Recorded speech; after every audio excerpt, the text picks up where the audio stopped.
So, yesterday in church, went to a different church yesterday. I was invited to my, I guess you could say, childhood church over in Three Rivers, Michigan. It's called Bethel Baptist. I went there till I was about 12. Forced, of course. My mom took me there. Me and my sister until I just got too bad and she didn't want to run around and catch me. And of course, there's people complaining. But Omar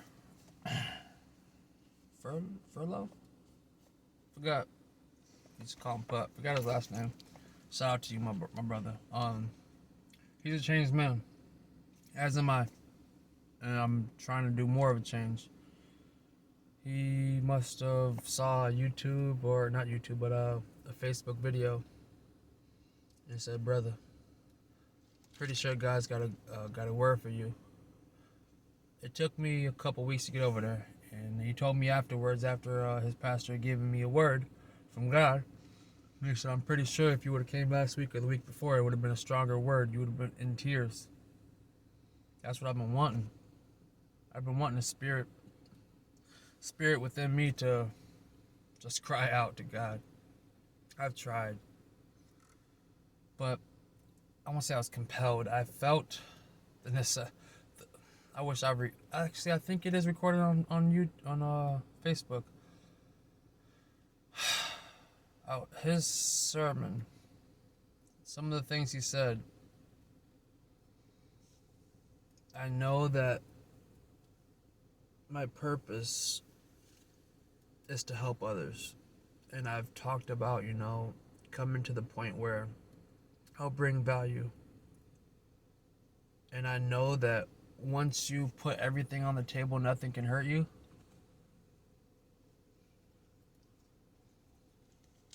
And honestly, one thing that's been holding me back for so long, mentally, and I want to say spiritually, it's hurting me. I'm hurting myself. I feel like I'm not worth it. Not worthy. Got all these stigmas in my mind. A lot of people I know can relate. That's how I know I'm going to help a lot of people. So let me start like this. 2 minutes and 40 seconds in. I have herpes. HVS, or is it HSV? HVS1. I've had it since 2012. It has torn me down. I have attempted suicide. I've wanted to do it more than once. I'm not in that frame of mind anymore. And I can honestly say it's by the grace of God, Jesus. But there has been days where, like I said, I was nothing. I've hurt people. It hurt me inside. There's times where I cried and just thought I was worthless and nasty and sick and disgusting and believed everything everybody said about myself. I believed that.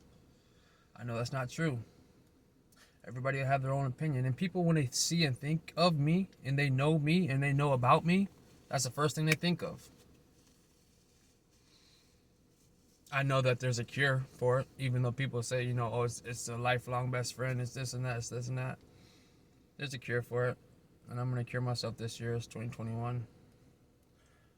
This has to go, though. This and this. This can no longer be a thing. Because these are the acidic things that sit in your body that it feeds on. So I'm going to do a big flush. I don't know if I'll ever be able to even consume it again. But once it's gone, it's gone. I've been told. But it's holding me back. It really is.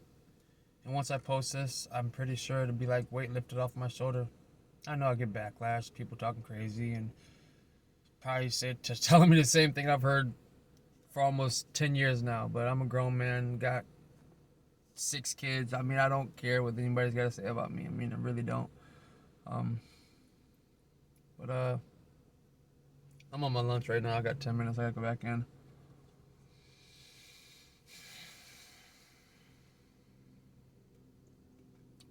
I'm gonna help people get rid of that. So if you watch this and I haven't yet done it myself, I will help you point you to the direction for free so that this won't be a problem for you either. And believe me, it takes determination, dedication, consistency, and strong will. You're not going to kill yourself in the process. You won't do that, I promise you. But it's a strict regimen. The body will heal itself. I'm trying to think, I think it was 2 years if you eating right. And when I say eating right, I mean plant-based, drinking water, and I would say nothing else. I'm saying that because I don't know everything that's allowed, but if you just drank water and ate plants for 2 years straight, your bones will heal itself after 2 years. Everything is replaced, regenerated, like kind of like when a snake cuts its tail off and it regrows, your body regrows itself. Cells, I think it's 9 months. But yeah,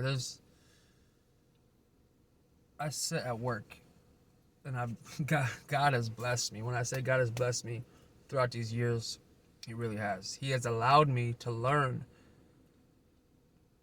I can honestly say I've probably put more hours in learning things that I can help people with, if it be marketing, infinite banking, trading, herbalists, naturopathic, healing, poultices, just, and all I can do right now is point someone else to another video. So, I mean, of course, I would want to sell it one day, but that's not what I want to do. I want to help people. So, but I see everybody literally. Like, I looked at this guy last week for the first time, and I was like, okay, yeah. He's got a lot of testimonials. He's helped people, but he literally just took something else that somebody made and rebranded it into his own course. And so many people do that.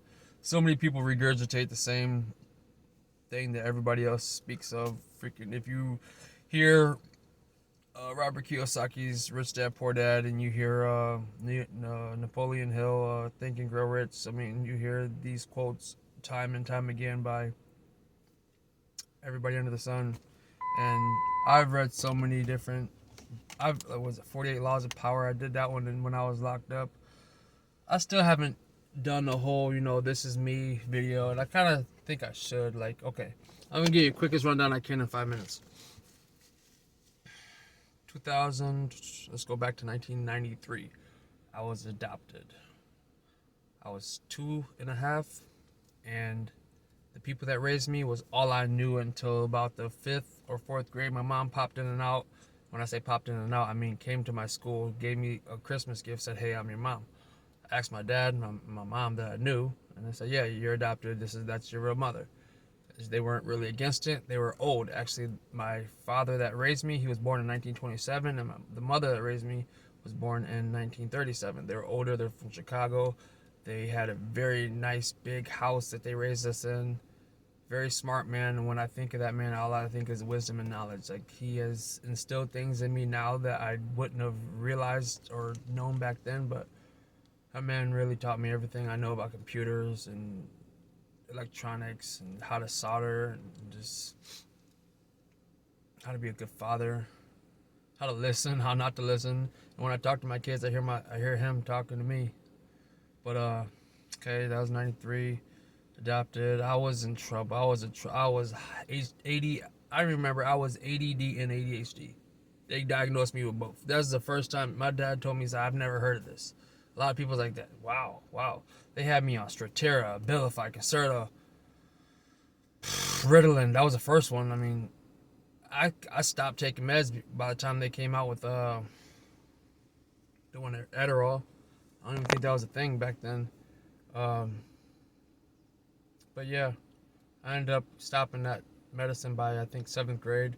When I was in 6th grade, I was told that there was an adult alternative ed, and I could go to that school and I wouldn't have to do any homework. I was like, cool, bet. And that was the mentality I had. So I went and did that, and I had a hard time in school. Everybody knew me as a troublemaker. I didn't graduate. I tried, but the judge didn't care because I was so bad and I did some stuff.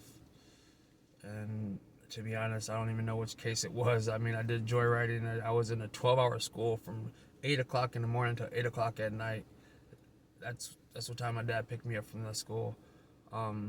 Juvenile day treatment was what they call it, JDT. I'm trying to do this, and I'm on a crunch time. Time crunch.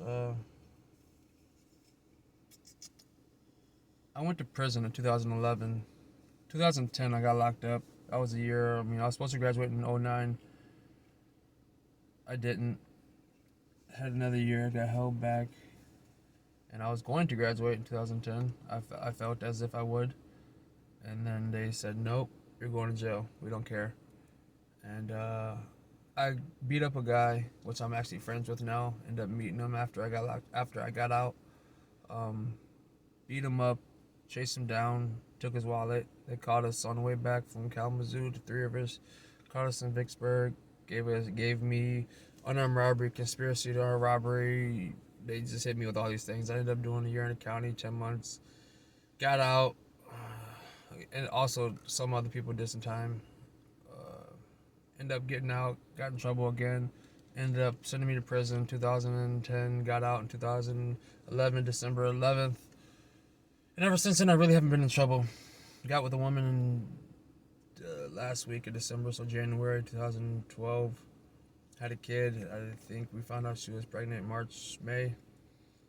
And I've been having kids ever since. And it's really, I would say, made me grown up. But my first kid, I was so